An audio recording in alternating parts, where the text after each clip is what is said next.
Guys, in this video, we've just had some goodies turn up. Got some spares for the UDR, got these stronger rear toe links. Hopefully that is going to be the end of these things keep snapping off. I mean, this is getting beyond the joke now. I've even bought spares and they made them wrong. The thread was on the wrong way around. I'm done with these, guys. I'm really done. Hopefully this is going to solve the issues with this truck, and hopefully now we can have some proper fun with this thing, what it deserves, because it is actually really strong. It does take a beating, handles well, awesome for stunts, awesome for jumps, awesome for bashing all round. It's just let down with these little rods on the back. The same on the HBR Savage, it suffers from the same problem.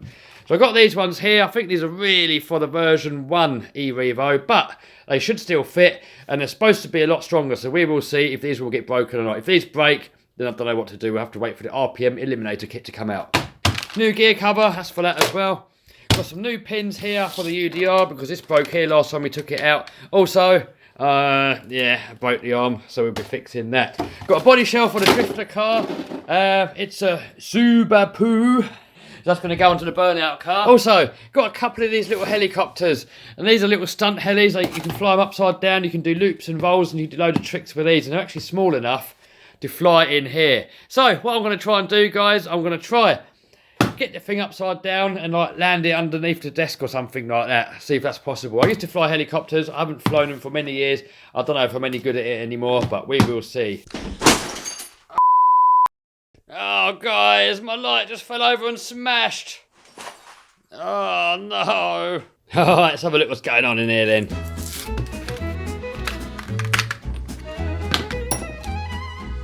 Alright, so that's a first look. These actually look a lot stronger. I mean, they're definitely lighter. I'm not really too bothered about that, but strength-wise, they do definitely look stronger. But the rod ends don't. These are the same rod ends that come on the stock version 1, and I've broken loads of these.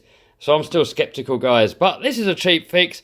I mean, if you only break one of these every outing, then it's not too bad. We'll see how we get on. So the front and the rears are actually different. If you have a little look on here, you can see that there's a little bit more meat around the ball link here. On this one, it's a lot thinner. So hopefully these ones are going to last a bit longer on the rear. Also, looking on here, it indicates being a left-hand thread because there's a little ring that goes just round there.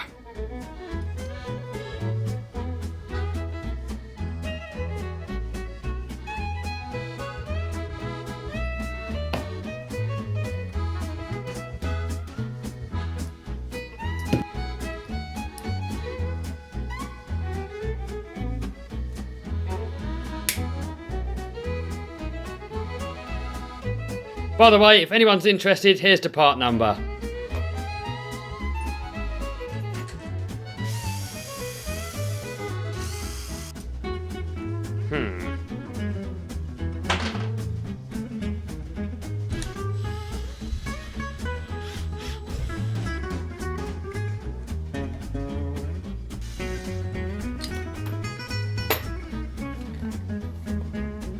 So now I've got to do the same to the other side and then I'll put you back on. Alright, so just got them all on there now, guys. Check it out. To be honest though, I'm still sceptical. If you look at the stock one, you can see that the rod end is a lot thicker. There's a lot more meat around there. And these ones here are a lot thinner. A lot of you guys said to me in the comments to try these. So that's why I've tried them out, but I'm still sceptical. I just don't like the whole design of having these links on the rear. On the front, you're fine. You've got the servo saver. When you crash and you take a hit, it's got give. But on this sort of design, the same as on the HBR Savage, there's absolutely no give whatsoever. If you take a hit on the side, it's got nowhere for it to go. Something's got to break. I really do not like the design of these on a basher. I can see why they've done it, so you can adjust the toe in on the rear.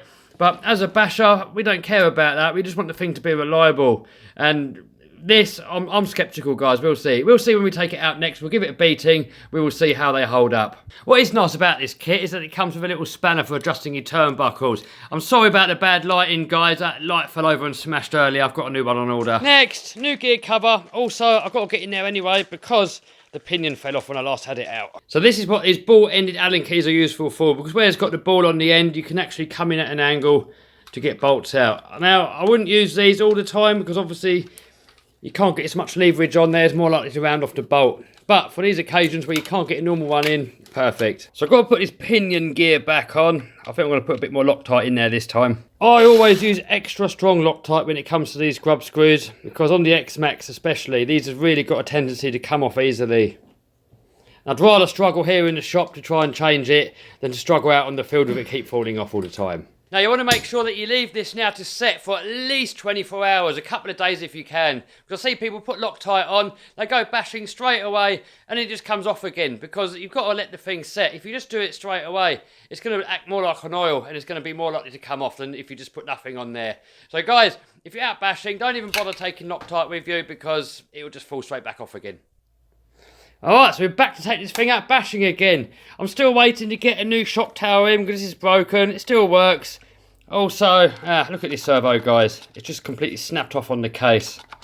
But, yeah, we need to find some new servos. I'm probably going to go with RJX Hobby. The same ones that I've got in this buggy. Loads of torque, loads of speed. They're made like a Swiss watch and they take a beating. So I think that's what's probably going to go in here. Alright, so next, let's have a little look at this UDR. So I've got my spare parts box here. So we need one of them and new hinge pin.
Postman just turned up. Let's have a look what we got.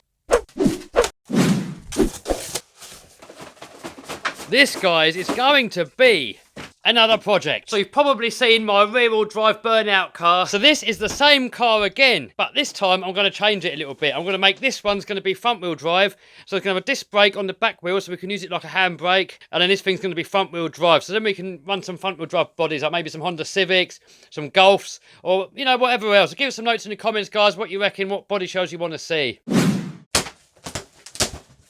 So, got two body shells here. This one here is a Dodge Hellcat, or could be a Dodge Demon. And also, we got a Nissan Skyline body. A few other bits and bobs here, wings, stickers. Alright, so that's it for this video, guys. So we're going to be doing this little helicopter next. Also, we got the burnout cars to build. We got the front wheel drive one. We got loads of stuff coming up. So guys, hope you liked this video. If you did, thumbs up, subscribe, bell button, share. You know what you got to do. See you soon. Bye.